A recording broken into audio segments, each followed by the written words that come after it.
इस संसार में, तो आपके ऊपर आने वाले जो प्रारब्ध में प्रारब्ध होता है, जो आपकी किस्मत में लिख रखा है, इस मनुष्य जीवन के अंदर आपके पुण्य और पापों का दोनों का एवरेज मिला के, जैसे संचित कर्म आपके पहले रखे हुए हैं, संचित हैं, जो पहले जन्म जन्मांतर के आप जिन्हें इकट्ठे किए हुए हैं, वो आपके पुण्य अलग रखे हैं, पाप अलग रखे हैं भगवान के दरबार में, और उनका अकाउंट है। तो उनमें से जैसे जिसके पाप ज़्यादा हैं तो उनमें से एवरेज पाप ज़्यादा ले लिए, और जिनके पुण्य कम हैं तो पुण्य कम, दोनों को मिलाकर एक जीवन मनुष्य का दे दिया।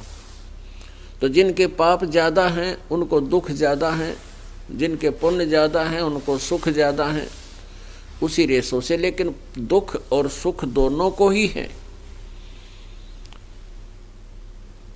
तो इस प्रकार हम जो प्रारब्ध कर्म में हमारी किस्मत में मनुष्य जीवन में जो लिखा हुआ दुख है, वो किसी भी साधना से, ना ब्रह्मा जी की साधना से, ना विष्णु जी की साधना से, ना शिव जी की साधना से, ना दुर्गा जी की साधना से, ना ब्रह्म से, ब्रह्म की उपासना से, और न ही पर ब्रह्म की उपासना से हमारा वो प्रारब्ध का कर्म पाप नहीं कट सकता उससे, और उसके कटे बिना सुख नहीं हो सकता।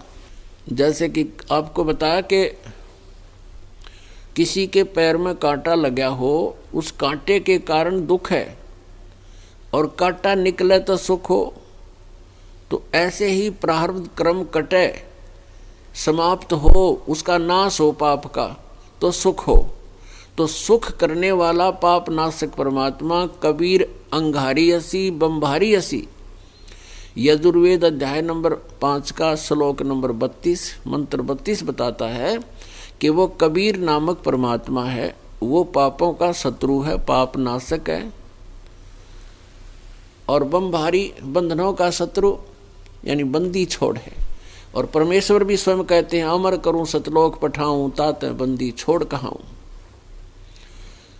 बंदी छोड़ हमारा नामम, अजर अमर है अस्थिर ठामम। परमात्मा कहते हैं, तुम कौन राम का जपते जापम, और ताते कटे ना तुम्हारे तीनों तापम। तो कबीर परमेश्वर पूर्ण ब्रह्म ये हमारे जन्म और मृत्यु के रोग को नाश कर सकते हैं,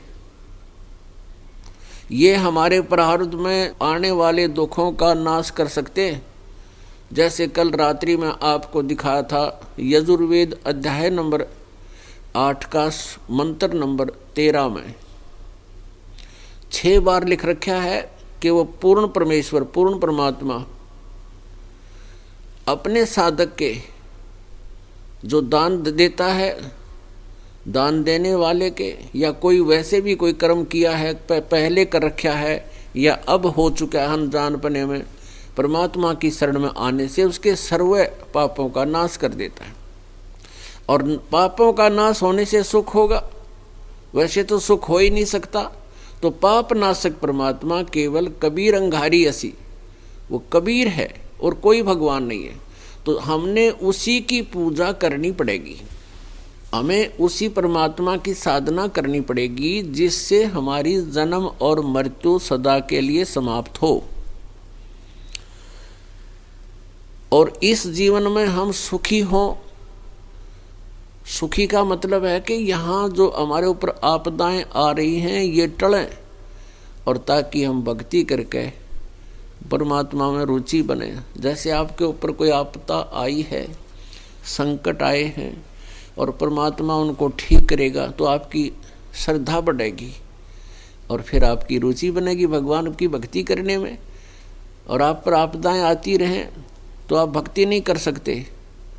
तो इसलिए परमात्मा पहले आपको सुख देगा, ताकि आप भगवान में विश्वास कर सको, और विश्वास बिना भक्ति बन नहीं सकती।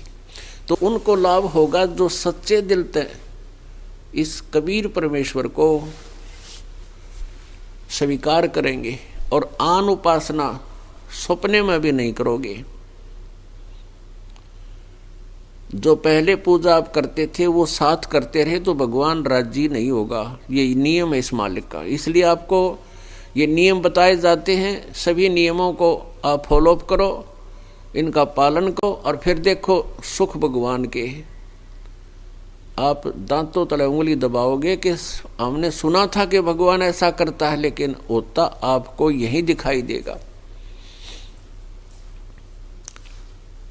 तो पुण्यात्माओं, परमात्मा हमें क्या याद दिलाते हैं कि तुम यहाँ इस काल के लोक में इस झूठे सुख में सुखी होगे। किस चीज को सुख मान लिया? जैसे किसी के संतान नहीं है और वो संतान की कामना करता है, संतान होगी तो उसने मान लिया मैं सुखी हो गया।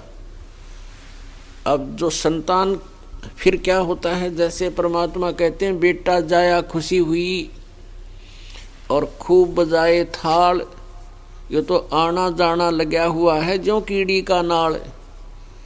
जैसे पुत्र होता था राजाओं के, राजा लोग तो बैंड बाजे बजा के सहनाई बेरी बजा के अपनी खुशी प्रकट करते थे कि भी लड़का हो गया राजा के, और गरीब आदमी उसकी रीस करा करते थे। इतना ब्यों तो होता नहीं, बाजे बजवा दे। वो लड़का होने की खुशी में थाली बजाया करते, थाली डंडी तक।